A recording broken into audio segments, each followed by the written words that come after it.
오늘 보실 말씀은 데살로니가 후서 1장 11절 12절 두 절 말씀입니다. 우리 함께 찾으셔서 저와 여러분 한 목소리로 합독하시면 좋겠습니다. 이러므로 우리도 항상 너희를 위하여 기도함은 우리 하나님이 너희를 그 부르심에 합당한 자로 여기시고 모든 선을 기뻐함과 믿음의 역사를 능력으로 이루게 하시고 우리 하나님과 주 예수 그리스도의 은혜대로 우리 주 예수의 이름이 너희 가운데서 영광을 얻으시고 너희도 그 안에서 영광을 얻게 하려 함이니라. 아멘. 오늘은 함께 읽으신 데살로니가 후서 1장 말씀을 중심으로 해서 성령의 열매 6번째 시간, 벌써 6번째 시간입니다. 그래서 양선이라고 하는 주제를 함께 살펴보면서 함께 은혜를 나누기를 소망합니다. 양선, 그래서 어떻게 하면 이 말씀대로 우리가 적용하며 살 수 있을 것인가. 그래서 소 제목을 모든 선을 하나님의 영광을 위해 하라, 이렇게 제가 여러분 정해봤습니다. 이거 성령의 열매 6번째 시간인데요, 이 성령의 열매 시리즈를 제가 쭉 진행하면서 특별히 이번 주에 이 말씀을 준비하면서 이런 생각을 좀 해보게 되었습니다. 왜 우리는 성경이 이야기하는 이런 갖가지 단어들, 성경이 이야기하고 있는 이 갖가지 특별히 열매들에 대하여서 친숙하지 않은가? 누군가 이렇게 설명을 해주고 거기에 해당되는 말씀 성경 구절을 한참 찾고 그 말씀이 원어로는 무슨 단어이고 이게 영어로는 어떻게 해석이 돼 있고 이게 한국말로는 어떻게 돼 있고 이거를 어떻게 지켜야 하나님을 기쁘시게 하는 방법인가? 왜 이런 복잡한 것들을 우리가 들어야만이 비로소 그렇게 해야 되는구나 라고 하는 사실을 알 수 있는가? 왜 우리가 그런 것들로부터 하나님의 말씀으로부터 이렇게 멀어진 삶을 살고 있는가? 이런 고민들을 오늘 말씀을 통하여서 말씀을 준비하면서 좀 생각해 보게 됐습니다.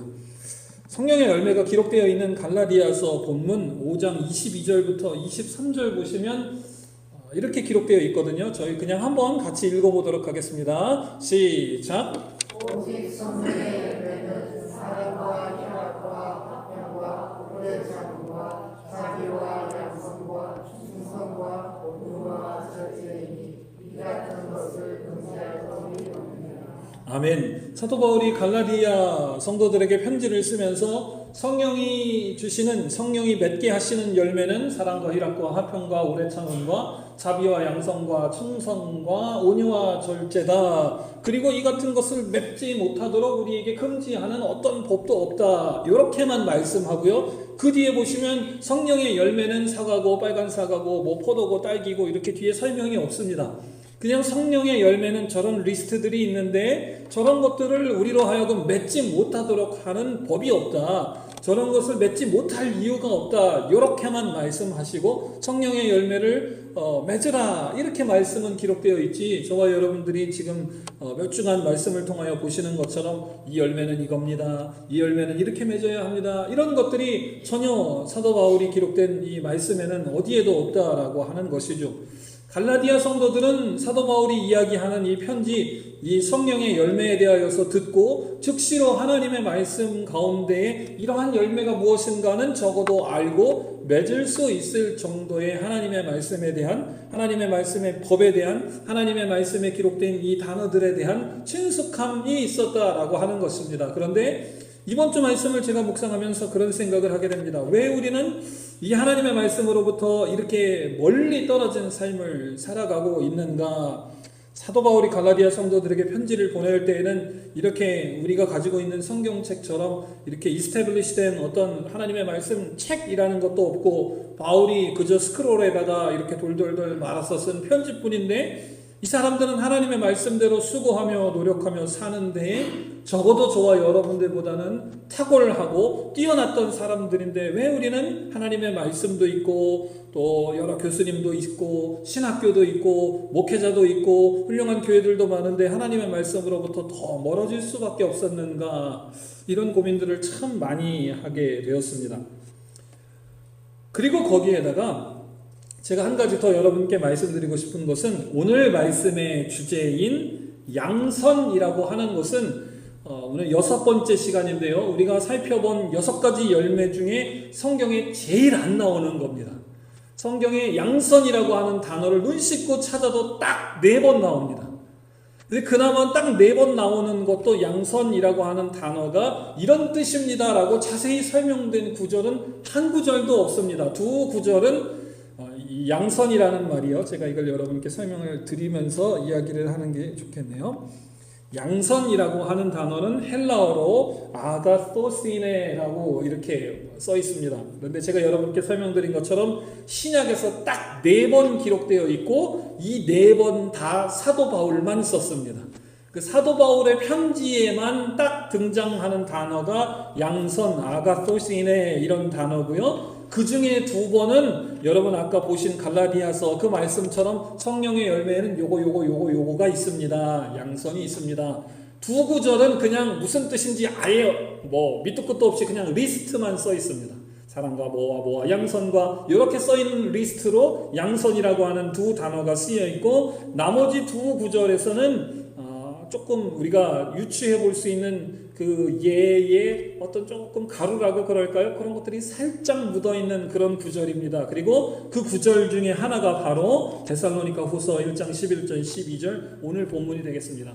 아무리 눈을 씻고 봐도 도대체 양선 아가토시네 저 단어가 뜻하는 실제적인 우리 믿음의 삶의 모습이 무엇인가 성경에서 찾기가 너무너무 힘들어요. 그런데 성령의 열매 아까 우리가 갈라디아서 5장 22절 23절 9절에 보니까 거기에 분명히 양선이라는 열매가 있고 그 교회 성도들은 바울로부터 이 편지를 받았을 때에 그 열매를 맺기 위하여서 수고하고 노력할 수 있었다. 그리고 나중에 갈라디아서 이 편지 그 스크롤을 돌려본 많은 초대교회 믿음의 성도들은 이 편지를 통하여서 하나님께서 우리가 맺기를 원하시는 열매가 이것이다라고 하는 것을 알고 그렇게 살 수 있었다라고 하는 것입니다. 저와 여러분들은 이 말씀이 무엇을 의미하는 것을 추적하는데 이렇게 어려움이 있는데 그 사람들은 어떻게 그렇게 살 수 있었을까를 저와 여러분들 오늘 이 말씀 시간을 통하여서 조금 고민해 볼 수 있었으면 좋겠습니다. 도대체 무슨 뜻이길래 우리와 그때 그 사람들이 이렇게 멀어질 수밖에 없었는가? 성경학자들이 이야기하기를 양선, 그리고 영어로는 goodness, 그래서 좋은 거 이렇게 번역이 많이 됐다고 합니다. 그래서 성경학자들이 이 의미를 어떻게 사용했을까를 추정해서 생각해서 연구를 해보니까 양선이라고 하는 것은 선한 사람들이 이 마음속에 속에 가지고 있는 어떤 기질이다, 자질이다 많은 성경학자들이 이렇게 이야기를 합니다. 양선이라고 하는 것은 선한 사람들이 그 속에 가지고 있는 선한 좋은 성품, 좋은 자질, 좋은 기질이다. 그래서 양선이다라고 하는 것은 선한 행동, 선한 마음, 정의로운 행동, 정의로운 마음, 의로운 거, 또 관대한 거, 불쌍한 사람들을 도와주고 이런 관대한 거, 친절한 거, 이런 삶의 모습과 직접적으로 연결이 되는 단어다. 이렇게 성경학자들이 연구를 했습니다. 왜냐하면 제가 여러분께 말씀드린 것처럼 양선이라고 하는 저 단어가 신약 성경에 4번밖에 안 나왔고 2번은 리스트고 겨우 2번의 예로 우리가 이 단어의 뜻을 추정해야 되기 때문에 성경학자들이 성경 말고 헬라어로 기록된 일반 문학 제품들도 살펴보고 여러 가지 연구를 하고 당시에 문화도 연구를 해보니까 양선이라는 것은 대체로 이런 거하고 연결된 문맥에서 많이 발견되므로 양선은 이런 뜻이 아마 있을 것이다. 이렇게 오늘날 성경학자들이 이야기합니다. 선함, 정의로움, 의로움, 관대함, 친절함. 그러니까 이거하고 반대되는 단어하고는 거리가 있는 단어다.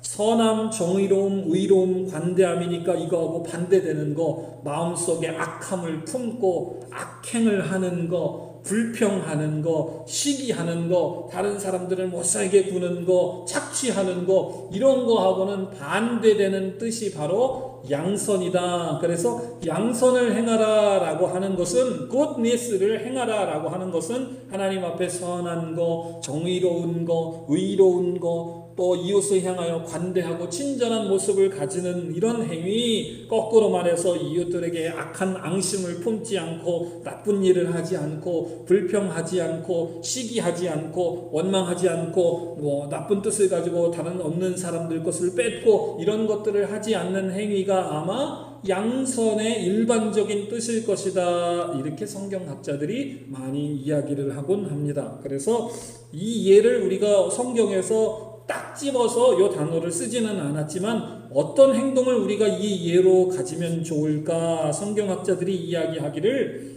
십리를 함께 걷고자 하면 20리까지 걸어주는 모습이 바로 양선이다. 이렇게 성경학자들이 이야기하곤 합니다.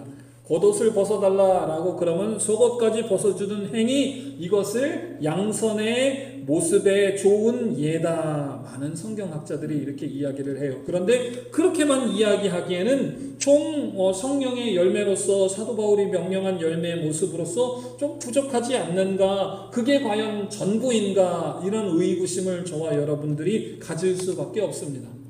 그렇다고 한다면 하나님께서 맺으라고 하는, 성령으로 인하여서 맺으라고 하는 성령의 열매적인 측면하고 좀 거리가 있지 않는가? 여태껏 우리가 본 성령의 열매는 하나님의 것이고 하나님으로부터 온 것이고 하나님의 성령께서 맺게 하시는 것인데, 세상 사람들하고 똑같은 것처럼 착한 일을 하고 의롭게 살고 관대하고 친절하면 그게 성령의 열매의 단가, 이런 생각들이 많은 성경학자의 머리들 속에 여전히 드는 의구심이고 연구할 주제들이기도 합니다. 자, 그래서 오늘 본문을 제가 여러분과 함께 나누기를 원하는 것입니다. 데살로니가후서 1장 11절 12절을 우리가 그런 생각을 가지고 다시 한번 천천히 같이 읽어보셨으면 좋겠습니다. 우리 같이 한번 읽어보겠습니다. 시작. 그러므로 우리도 항상 너희를 위하여 기도하면 우리 하나님이 너희를 그 뜻에 합당한 자로 여기시고 모든 선한 축복함과 믿음의 역사를 능력으로 이루게 하시고, 우리 하나님과 주 예수 그리스도의 은혜대로 우리 주 예수의 이름이 영광을 얻으시고 너희도 그 안에서 영광을 얻게 하려 함이니라. 아멘. 제가 여러분께 설명드린 세상적인 성경학자들이 그냥 헬라어 문학을 통하여서 이해하는 양선의 뜻이 무엇인가를 여러분께서 이 말씀에 한번 적용해 보시면, 아, 그거는 좀 다른 거구나 라고 하는 걸 우리가 금방 이해할 수 있게 됩니다. 퀴즈입니다. 여러분, 여기서 양선이라고 하는 단어가 어디 있을까요? 퀴즈입니다. 여러분, 상품은 없는 퀴즈입니다. 여기 세 번째 줄에 보시니까 모든 선 이렇게 표현되어 있죠. 저 단어가 양선이라고 하는 아가토시네 굿니스라고 하는 바로 성경에 4번밖에 나오지 않는 단어 중에 하나가 저기에 등장합니다.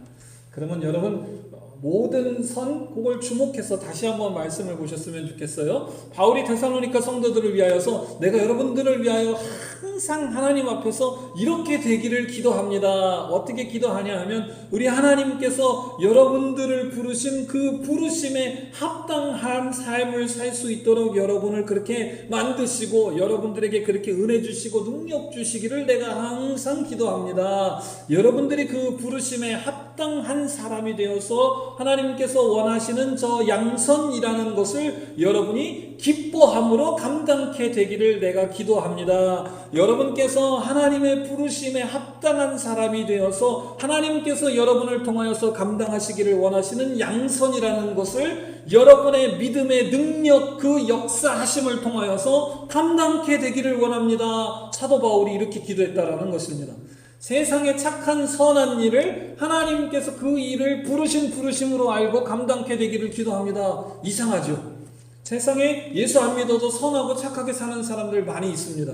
하나님께서 저와 여러분을 부르신 그 부르심의 목적대로 우리가 그 일을 이루시기를 원하십니다 라고 하는 것은, 양선이라고 하는 저 열매의 그 본질이라고 하는 것은 단순히 우리가 이 단어의 뜻처럼 우리가 생각해본 이 헬라어 단어 문맥에서 찾은 것처럼 어떤 인간적인 선함이나 착함이나 정의로움이나 의로움이나 관대함에서 멈추는 것이 아니다라고 하는 것입니다. 믿음의 사람들이 하나님이 말씀하시는 저 양선이 우리가 아직은 배우지 않아서 뭔지는 모르겠지만, 하나님이 옳다고 여기시는 것, 하나님이 의롭다고 여기시는 것, 하나님이 그 일을 위하여서 우리를 부르셨다고 여기시는 것을 우리가 하나님의 능력을 받아서, 믿음으로 하나님의 능력을 받아서 온전히 감당하도록 되는 것이 바로 양선이다라고 하는 것을 여러분 기억하시기를 주님의 이름으로 축복합니다. 그러니까 우리가 그냥 선한 일, 착한 일, 내 마음에 드는 일, 다른 사람들이 볼 때에 박수 받을 일, 선한 일을 했다고 해서 하나님께서 저와 여러분들이 맺기를 원하시는 양선, 굿니스의 열매를 맺었다라고 여러분 착각하지 않으시기를 주님의 이름으로 축복합니다. 모든 열매를 배우면서 그래요. 성경이 말하고 있는 열매의 모양은 이런데, 우리가 하나님의 말씀을 집어치우고 세상이 설명하는 단어의 뜻, 세상이 옳다고 생각하는 뜻, 어떤 사람이 책에 그렇다고 생각하는 뜻만 배우니까 하나님의 말씀과 믿음의 사람들 사이의 삶에 갭이 점점 벌어지게 됩니다. 입은 삐뚤어져도 말은 바로 하라는 한국 속담이 있는 것처럼 저와 여러분이 그렇게 살지는 못해도 하나님의 말씀을 배우고 하나님의 말씀을 추구하고 하나님의 말씀대로 살아가도록 기도하는 것이 필요한 줄로 믿으신 분만 아멘 하시기 바랍니다.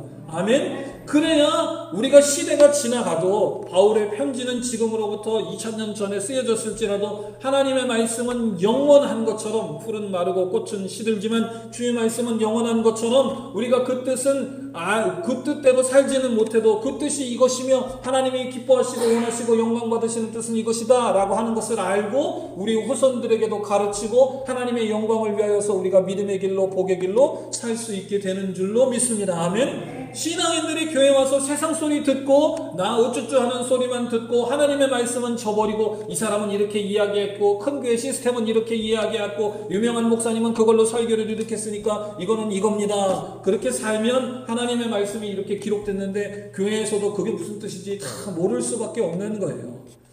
왜 하나님이 바울 사도를 통하여서 이러한 열매를 갈라디아 성도에게 더 크게는 오늘 저와 여러분에게 맺으라고 했는가 궁금해하고 기도하고 묻고 말씀을 연구할 때에 계속해서 우리가 이런 삶을 살게 되는 줄로 믿습니다. 그 다음 보십시오. 12절도 여러분 저 같이 읽으셨죠?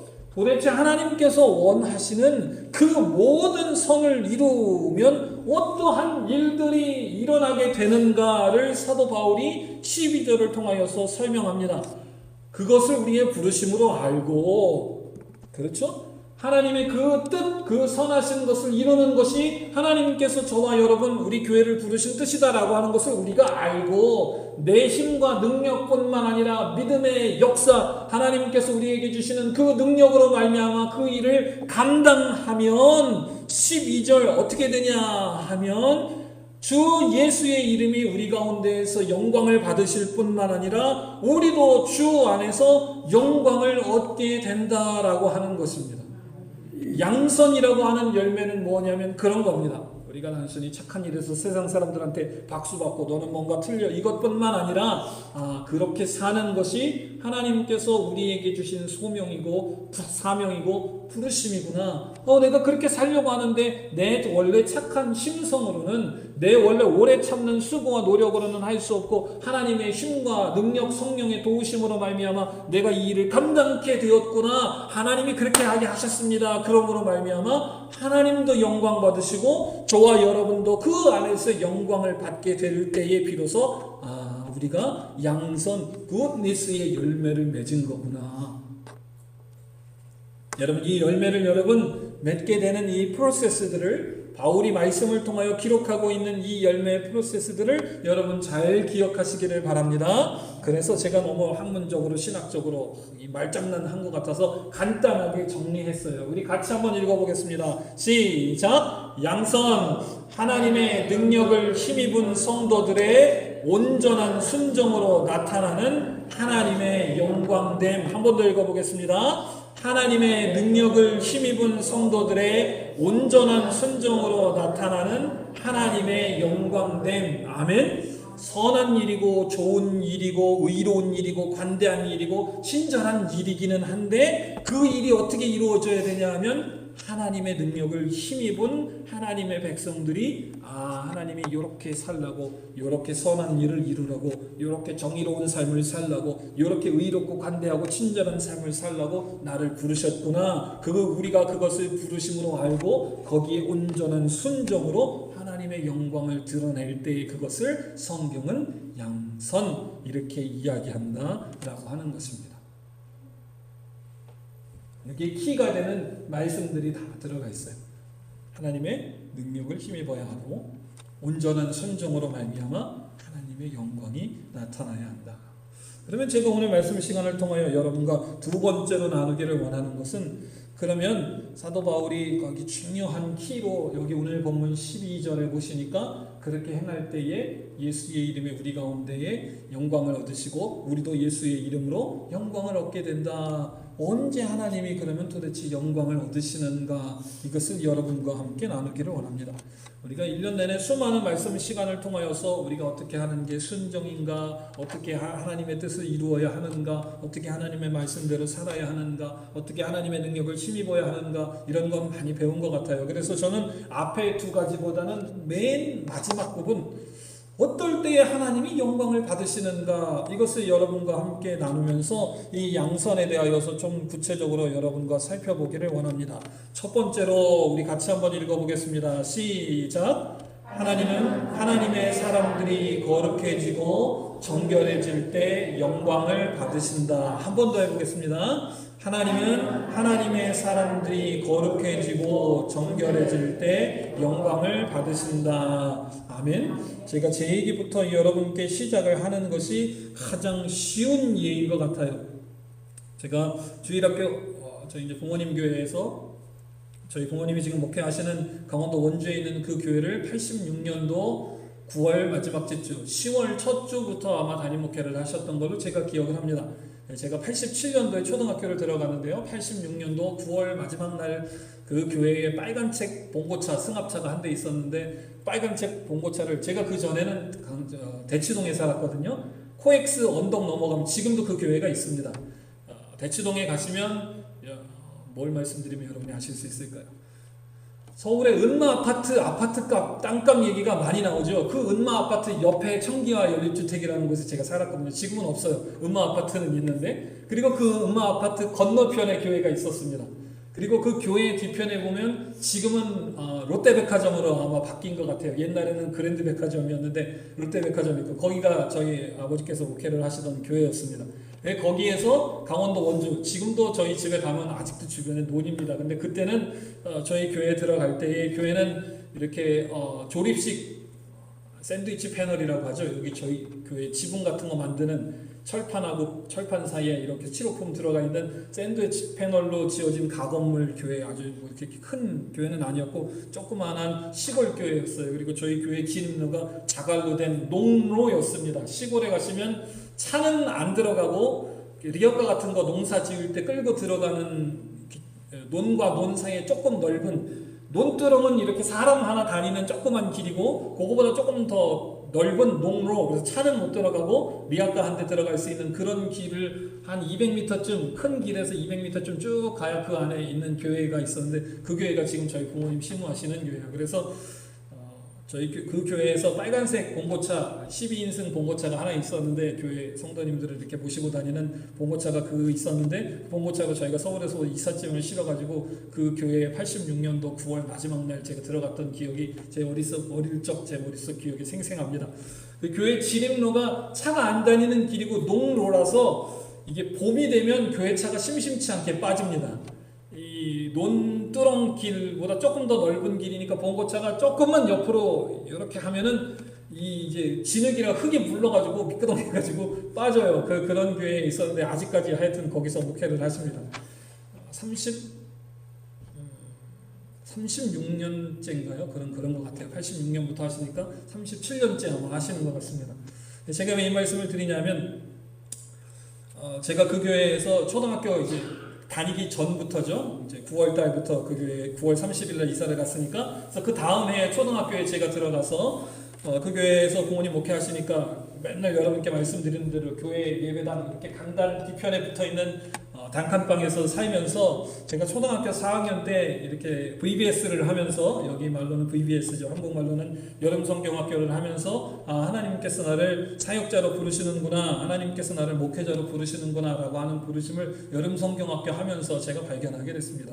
희한하죠? 뭐 어떻게 해서 그런 생각이 들었는지는 모르겠는데, 여름 성경학교 VBS 과정을 쭉 하면서 마지막 날 저녁에 이렇게 서로 뭐 촛불 켜고 찬양하고 이런 간증하고 그런 시간들이 있었는데, 제가 뜬금없이 앞에 나와가지고 하나님께서 나를 사역자로 그 당시에 이제 선교사로 부르셨다라고 하는 고백들을 우리 온 교인들하고 주일학교 선생님들이 있는 데서 하게 됩니다. 그래서 교회가 난리가 났었죠. 부모님도 야, 네가 아버지가 직업이 이거라서 이거를 하는 거라고 그러면은 그럴 필요가 없다. 이건 아버지 하는 거 봐서 알겠지만 쉬운 일 아니고 그렇게 하는 거 아니다. 그리고 우리 주일학교 선생님도 아버지가 목사님이니까 너도 목사해야지 이렇게 가르친 적이 한 번도 없는데 선교사가 뭐 하는 사람인지도 모르는데 초등학교 4학년짜리가 나와서 하나님이 나를 선교사로 부르셨습니다. 이런 소리를 하니까 얼마나 깜짝 놀라고 저 양반이 왜 저러면 그러셨는지 모르겠어요. 그리고 제가 한인 목회를 시작하고 나서도 한동안은 아버지께서 그렇게 말씀하셨습니다. 아직도 하나님께서 너를 목회자로 부르신 것에 대한 확실한 부르심이 없으면 지금도 늦지 않았으니까 단임 목회하기 전에 목회를 그만두어도 된다. 네 아버지가 목회를 하고 네가 보고 들은 게 목회고 나온 게 신학교니까 단임 목회를 하는 거라고 한다면 지금이라도 그만둬도 된다. 목사가 돼서 영혼을 잡아먹는 하나님께서 맡기신 양들을 잡아먹는 목사는 필요가 없으니까 지금도 늦지 않았으니까 하나님의 뜻이 아니라면 하지 마라. 제가 단임 목회 시작하고 캘리포니아에서 목회할 때까지도 그렇게 말씀하셨던 기억이 제게 생생합니다. 지금은 그러시지 않으시죠. 제가 확실한 부르심이 있다는 걸 아버지께서도 아시니까 제가 왜 여러분께 이렇게 장황하게 제 배경에 대해서 여러분께 말씀을 드리냐 하면 제가 초등학교 4학년 때 하나님께 부름받아서 목회자를 해야겠습니다. 선교사를 해야 되겠습니다. 이런 부르심이 있습니다. 그러니까 온 교인들이 제가 여러분께 말씀드렸던 얼마 전에 돌아가셨던 우리 권사님, 우리 초등학교 때 주일학교 선생님부터 시작해서 온 교인들이 저희 부모님을 포함해서 온 교인들이 제가 하나님의 이 일을 잘 감당하는 사람이 될 수 있도록 좋은 교육을 받고 잘 성장할 수 있도록 많이 기도해 주셨습니다. 그래서 제가 오늘 여기에 서 있을 수 있다라고 저는 그렇게 생각을 합니다. 그런데 제가 그 기도의 내용을 여러분께 말씀을 드리려고 해요. 하나님의 영광을 얘기했는데 제가 왜 인간 이한에 대해서 자세히 이야기를 했냐면 제가 지금 생각해보면 그때 제가 어떻게 기도했냐 하면 저희 어머니가 어떻게 기도했냐 하면 하나님 우리 아들이 서울대학교를 가서 하나님께 영광 돌리게 해주세요. 이렇게 기도했어요. 제가 저희 엄마를 욕하는 건 아닙니다. 저희 어머니를 욕보이는 것은 아니지만 여러분께 다른 사람 얘기는 할 수 없으니까 제 가정 얘기로 여러분 신앙을 좀 일깨워 드리려고 합니다. 제가 공부를 제법 했거든요. 그래서 초등학교, 중학교, 고등학교 때 저희 동네에서 저 모르면 간첩일 정도로 공부를 제법 했더랬습니다. 제가 고등학교 3학년 때 이제 수능을 봐야 되니까요. 학력고사 이런 거 대학교에 가려면 시험을 봐야 되잖아요. 근데 제가 고등학교 3학년 때 시험을 봤을 때에 전국에서 0.1% 안에 들었습니다. 99.98% 이렇게 됐습니다. 당연히 서울대학교를 가겠거니 이렇게 생각을 했지요. 그런데 제가 수능을 봤을 때에 제가 수학을 참 못하거든요. 지금도 수학을 아주 지겹도록 싫어하는데 하나님 우리 아들이 서울대학교를 가서 하나님 공부를 잘해서 맨날 목사님들은 멍청하고 무식하다 그런 소리 듣는 그런 사람들 가운데서 공부도 잘하지만 세상의 모든 걸 다 버리고 회사도 다 버리고 신학을 공부해서 선교사 가는 하나님께 영광 돌리는 아들 되게 해주십시오. 우리 온 교인들이 우리 부모님 계신 교회 온 교인들이 그렇게 기도를 했는데 제가 수학을 참 뒤지게 못해가지고 그 해 수능에서 제가 수학을 반을 맞았어요. 수학이 저희 때 80점이었는데 제가 수학을 40점을 맞았습니다. 고등학교 3년 동안 학교 다니면서 제가 수학을 40점 맞아본 일이 없는데 다른 거는 다 맞았는데 수학을 반 맞으니까 제가 전국의 1% 안에 99%였거든요. 근데 딱 90%에 걸리더라고요. 제가 서울대학교 적어도 스카이는 가겠지, 서울대 연고대는 가겠지, 제가 서울대학교 영문과를 가려고 초등학교 때부터 그렇게 10몇 년을 기도를 했더랬습니다. 근데 서울대학교를 가려면 최소한 제가 알기로 전국에서 상위 2% 안에는 들어야 됩니다. 이렇게 명수가 있죠. 제한이 있으니까 아무리 못해도 전국 1%에서 상위 2% 안에는 들어야 서울대학교를 갈 수 있는데 10% 안에 겨우 턱걸이로 드니까 제가 어디를 갔냐면 제가 경희대학교 영어 전공인데요. 제가 그때 고등학교 때 그것도 학교냐? 죄송해요. 그것도 학교냐? 그러는 학교에 제가 2월 28일 날 최종 추가 합격자로 학교 문을 닫고 들어갔습니다. 이거 왜 여러분께 이 말씀을 드리냐 하면 대부분 다 이제 자녀들이 다 크셨죠. 여러분 기도하실 때에 제가 저희 어머니를 다시 말씀드립니다. 너무나도 감사하게 생각하고 훌륭한 사모님으로 제 인생의 가장 큰 멘토로 생각하지만 여러분 기도하실 때에 하나님의 영광이 무엇인가 잘 생각하시고 기도하시면 여러분들의 신앙이 성숙하시는데 굉장히 도움이 되실 줄로 믿습니다. 제가 서울대학교 가서 목회자가 돼도 하나님의 영광 받으셨을 거예요.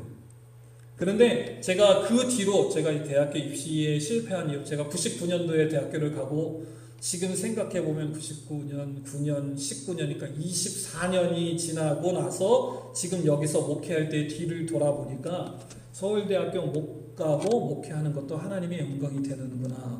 그걸 제가 알게 됐습니다. 제가 왜 이 말씀을 드리냐면 간증하는 사람들 입술을 여러분 대부분 보시면요. 신앙 서적을 쓴 사람들의 간증집 이런 목회집들을 여러분 대부분 보시면 하나님의 영광이 무엇인가 생각하기보다는 결정된 현상이 무엇인가를 통하여서 하나님이 영광을 받으신다라고 생각하는 사람들이 훨씬 많습니다. 제가 제 얘기를 여러분께 드린 이유는 하나님께 영광이 되는 것이 대학교 입시로 끝나지 않는다라고 하는 사실을 여러분께 말씀드리기 위해서 제가 장황하게 앞에 그렇게 많이 말씀드렸어요. 저만 기도한 거 아니고 우리 부모님만 기도한 거 아니고 저희 아버지 교회 원주 소망침례교회에 저를 놓고 저를 키우시고 저를 주일학교로 맡아주시고 중고등부 맡아주시고 저를 위해서 지금도 아직도 기도하시는 권사님 성도들의 기도로 제가 수고하고 노력하고 고등학교 때도 공부 정말 열심히 하고 제가 뭐 술 담배하고 놀러 다니고 양아치짓 한 것도 아니고 정말 열심히 했고 정말 성적이 그렇게 났는데 수능에 망쳤어요. 그러면 하나님의 영광이 사라졌을까요? 여러분 하나님의 영광은 내가 바라는 아웃컴이 나왔을 때 드러나는 것이 아닌 것을 여러분 기억하시기를 주님의 이름으로 축복합니다. 아멘. 하나님의 영광은 언제 나온다고요? 하나님의 영광은 하나님의 사람들이 하나님의 말씀 따라 살아감으로 하나님 앞에 거룩해지고 정결해져서 하나님께 인정받을 때 나온다라고 하는 것을 여러분 기억하시기를 주님의 이름으로 축복합니다. 내가 수고하고 노력하고 우리 온교인들이 노력하고 기도하고 공부 열심히 하고 박터지게 수고하고 노력해서 좋은 아웃컴이 나와도 하나님께 영광이 되는 거죠. 저는 그 기간 앞에 하나님께 부끄러움이 없습니다. 정말 수고하고 노력했고 정말 새벽 3시, 4시 눈알이 빠질 정도로 공부하고 수고했습니다.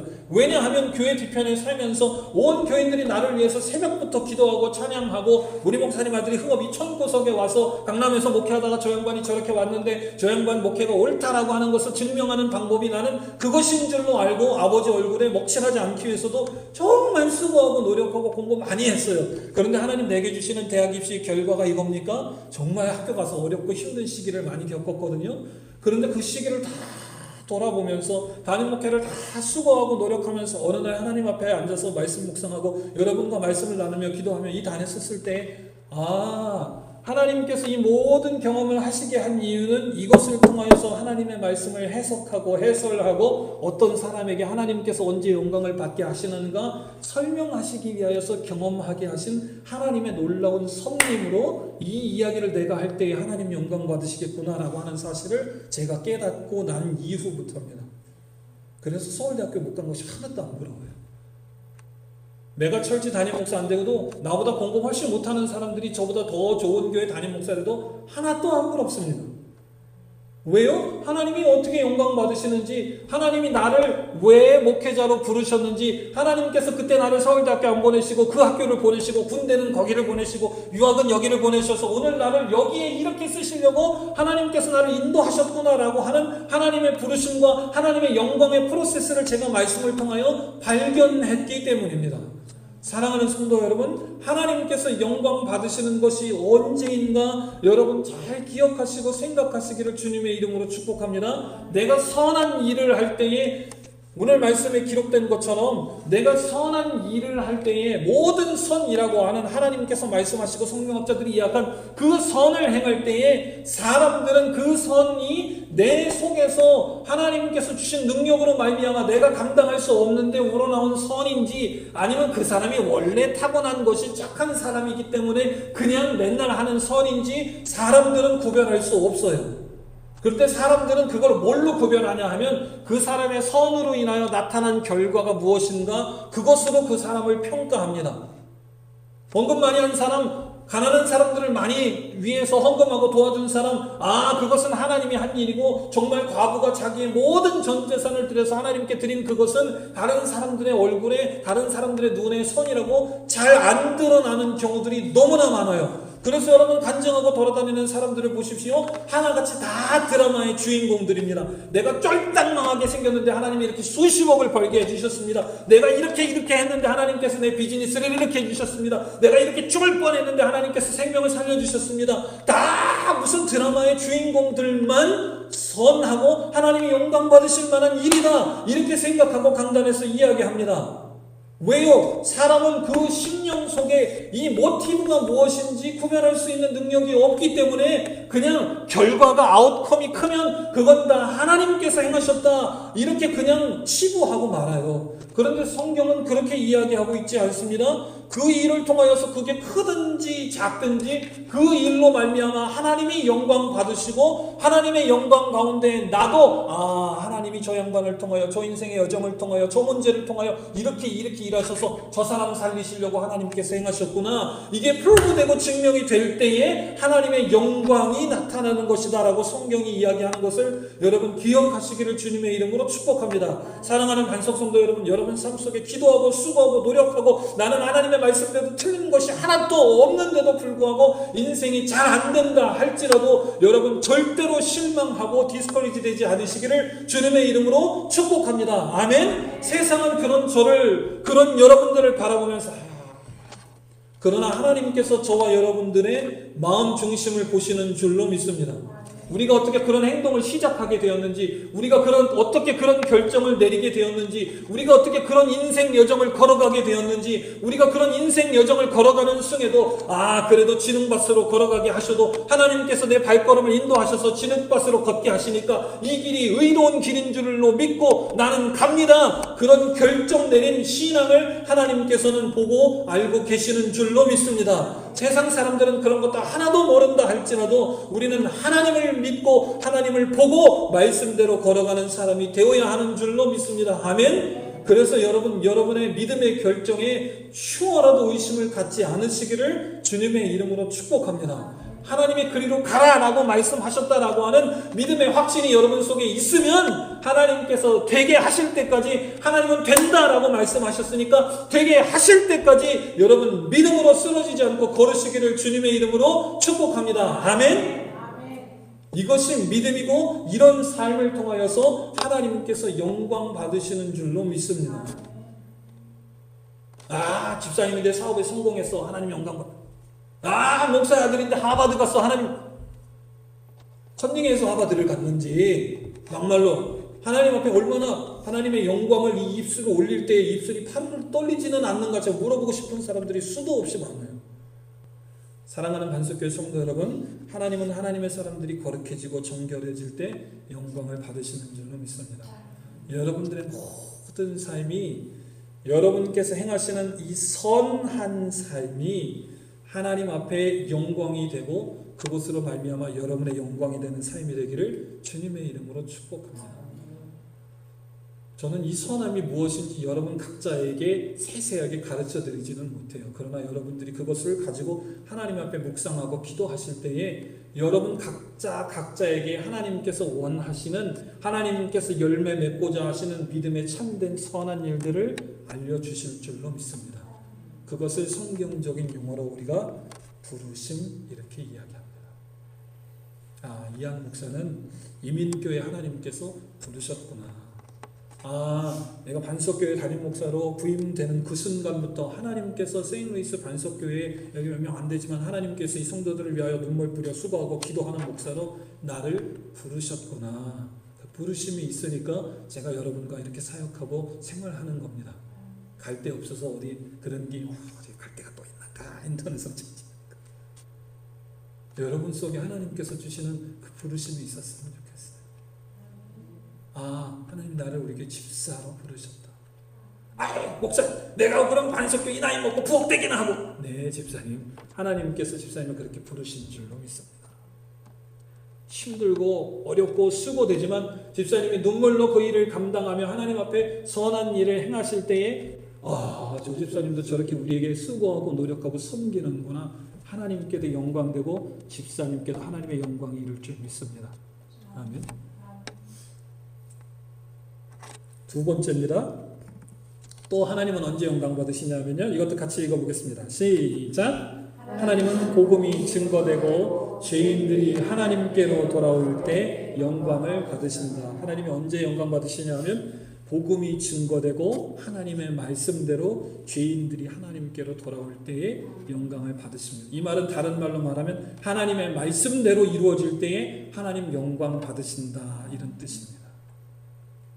우리가 우리 입술로 아무리 이게 좋고 여기가 싸고 좋고 이 식당이 맛있다 사람을 설득하려고 그래도 한 번 안 듣는 사람들은 절대로 안 들어요. 우리 힘과 능력으로 할 수 없습니다. 그런데 우리가 하나님의 복음을 들고 가서 하나님께서 너를 위하여 나를 위하여 예수 그리스도의 십자가의 보혈로 공로로 말미암아 구원해 주셨다, 누구든지 믿기만 하면 예수 믿는다, 이게 얼마나 말이 안 되는 개떡과 같은 소리입니까? 그럼에도 불구하고 하나님의 복음이 증거되고 하나님의 복음의 능력이 그 사람 마음속에 씨앗이 되어 떨어져서 열매 맺게 하고 그 사람이 회개하고 하나님께로 돌아올 때에 하나님의 말씀이 거봐라, 하나님의 말씀은 증거하면 하나님께서 선택한 영혼들을 반드시 거두신다라고 하는 하나님의 말씀이 이루어질 때에 비로소 틀림이 없지, 하나님이 그때 영광 받으신다라고 성경의 많은 구절들은 저와 여러분들에게 이야기하고 있습니다. 내 뜻대로, 내가 하나님의 뜻대로 행하지도 않고 하나님께서 명령하신 경로대로 걷지도 않고 막 엉망진창 비즈니스 하는 뒷돈 다 말아쳐먹고 여러 사람들한테 뇌물 다 찔러주고 하나님 앞에 거룩하지도 않고 겸손하지도 않고 오만방사한 짓을 다 하면서도 스포트라이트 받을 때는 딱 나와서 하나님께 영광 돌립니다. 이러면 하나님이 영광 받으시는 게 아니라고요. 제가 왜 이렇게 하나님께 영광된 이 모습을 여러분께 많이 말씀을 드렸냐 하면 바로 12절 이 말씀 때문입니다. 저와 여러분들이 양선이라고 하는 굿니스라고 하는 모든 선, 하나님 앞에 좋은 것으로 열매 맺기 위하여서는 착하고 충성된 종아라고 하는 하나님께서 원하시는 선한 일, 내가 너에게 위임한 귀한 일, 그 부르심의 일을 내가 잘 감당했구나라고 하는 하나님의 승인 도장이 필요합니다. 하나님께서 원치 아니하시는 일들을 다른 데 가서 실컷 해놓고 내가 하나님 앞에 가서 하나님께 영광 돌립니다 라고 하면 하나님께서 내게 하신 그 일에 대한 대가로 복을 주시는 것이 아니라 하나님께서 저와 여러분들에게 맡기신 일이 무엇이, 하나님 저는 종입니다, 하나님 저는 주님의 백성입니다, 하나님 저는 주님의 자녀입니다, 하나님께서 나를 통하여 우리 교회를 통하여 하시고자 하시는 일이 무엇입니까? 말씀해 주시고 내가 시간을 허비하지 않고 하나님께서 원하시는 그 일에 매진하고 수고하여서 하나님께서 주시는 인정, 하나님께서 받으시는 영광, 그것으로 말미암아 하나님께서 내게 주시는 은혜와 축복을 누리기를 원합니다 라고 하는 것이 믿음의 사람들이 걸어야 할 온전한 루트인 것을 기억하시기를 주님의 이름으로 축복합니다. 그런데 우리가 세상을 보면 그 루트를 뒤집는 사람들이 얼마나 많은가, 우리 마음이 참 심란하고 고민하지 않을 수밖에 없어요. 한 말씀만 더 마무리하고 말씀 마무리 부분은 넘어가려고 합니다. 우리가 사는 시대에도 이렇게 세상 학문들이 트렌드가 있는 것처럼 하나님의 말씀을 보고 해석하고 목사님들이 가르치는 데에도 이렇게 트렌드가 있습니다. 그래서 지금 50대 60대 목사님들이 아직도 목회하시는 분들이 많으니까 제가 조심스럽지만 그분들이 목회하실 때의 젊은이들을 향하여서 어떻게 가르쳤냐 하면 고지론, 여러분이 궁금하시면 인터넷에 이렇게 찾아보시면 금방 나옵니다. 고지론 이렇게 가르쳤습니다. 믿음의 사람들이 높은 자리에 많이 올라가서 영향력을 미쳐야 교회도 부흥되고 하나님이 영광 받으신다 이렇게 가르쳤어요. 그래서 여러분 그 목사님들이, 저는 그 목사님들 비평하려고 하는 것이 아닙니다. 그래서 그렇게 가르쳐서 국회에도 보시면 우리나라의 4분의 1이 그리스도인인데 국회에 보시면 4분의 3이 기독교인입니다. 잘 사는 동네에 가면 인구 대비수 기독교인들이 훨씬 더 많습니다. 믿음의 사람들이 높은 곳에 올라가서 영향력을 미칠 수 있는 자리에 올라가서 그 자리에서 복음을 증거하면 훨씬 더 효과적이고 그 자리에서 복음을 증거할 때 하나님이 영광 받으신다 이렇게 가르쳐서 지금 높은 곳에 올라간 그리스도인이 많다고요. 그런데 여러분 2023년 오늘날의 우리 믿음의 시선으로 세상을 보십시오. 그 사람들이 그 자리에서 하나님의 영광을 드러내고 있습니까? 그 자리에서 하나님의 말씀대로 순종하며 살아가고 있습니까? 그 사람들이 사회의 지도층으로서 하나님께 영광이 되는 행동을 하고 있습니까? 아니요, 그렇지 않다라고 하는 것입니다. 그 자리에 올라서기 위하여서 얼마나 많은 시간들을 기도하며 수고하며 정직하게 행했으면 좋았으리만은 그렇지 않고 얼마나 많은 부정들을 저지르고 다른 사람들의 은혜, 다른 사람들이 받지 못하는 특혜들을 받으며 많은 사람들을 밟고 높은 자리에 올라가려고 했던 인간적인 습성이 그 사람들 몸에 도덕 붙어 있어서 최종 그 자리에서도 하나님의 영광을 드러내기 매우 어려운 일들을 하고 있는 것들을 여러분 우리가 사회 전반에서 볼 수밖에는 없는 것입니다. 사랑하는 성도 여러분, 하나님께서 영광 받으시는 것은 저와 여러분들의 매일의 신실한 믿음의 삶의 발자취부터 나오는 것을 기억하시기를 주님의 이름으로 축복합니다. 아멘. 마태복음 23장 13절입니다. 같이 한번 읽어보겠습니다. 시작.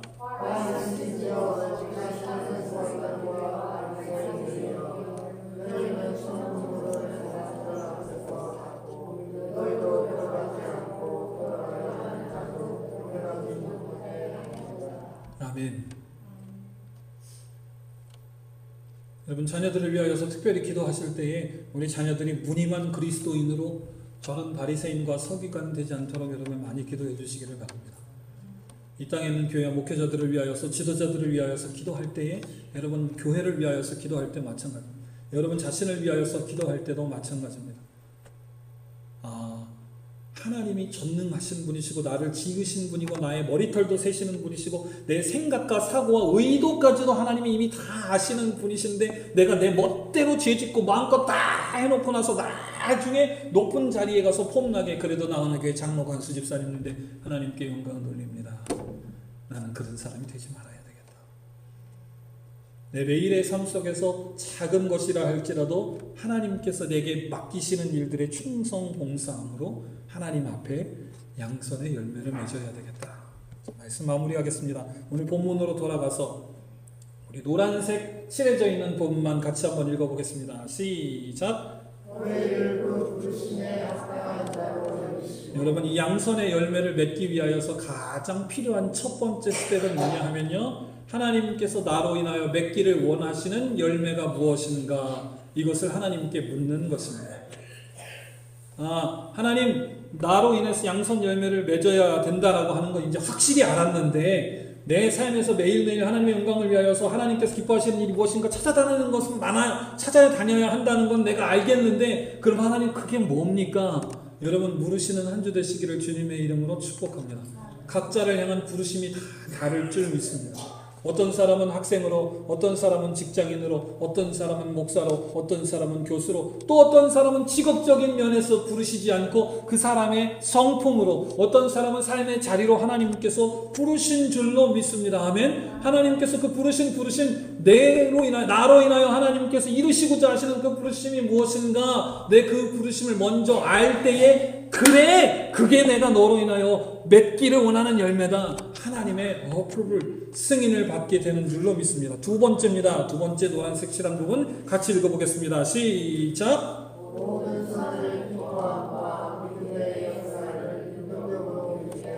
하나님이 내게 맡기셨구나 라고 하는 부르심을 알면요, 저처럼 사도 바울처럼 수많은 성경에 기록된 하나님의 사람처럼 그 일이 아무리 힘겹고 어려워도 기쁨으로 감당할 수 있게 되는 줄로 믿습니다. 그냥 힘든데 기쁜 척하면 미친놈이죠. 그러나 하나님이 힘들지 않게 하나님께서 능력을 주시고 역사하게 하셔서 그 일을 정말 하나님의 기쁨으로 감당하게 하실 줄로 믿습니다. 아멘. 여러분 그 기쁨을 누리시고 하나님의 능력을 누리시고 하나님의 부르심에 합당한 그 일들을 감당케 하시는 놀라운 하나님의 능력을 힘입는 한 주 되시기를 주님의 이름으로 축복합니다. 그렇게 될 때에, 그렇게 믿음으로 여러분 양선의 열매를 맺을 때에 비로소 12절 마지막으로 한 번만 더 읽고 오늘 말씀 마무리하겠습니다. 시작. 우리 하나님과 주 예수 그리스도의 은혜대로 우리 주 예수의 이름이 너희 가운데 영광을 얻으시고 너희도 그 안에서 영광을 얻게 하려 함이니라. 아멘.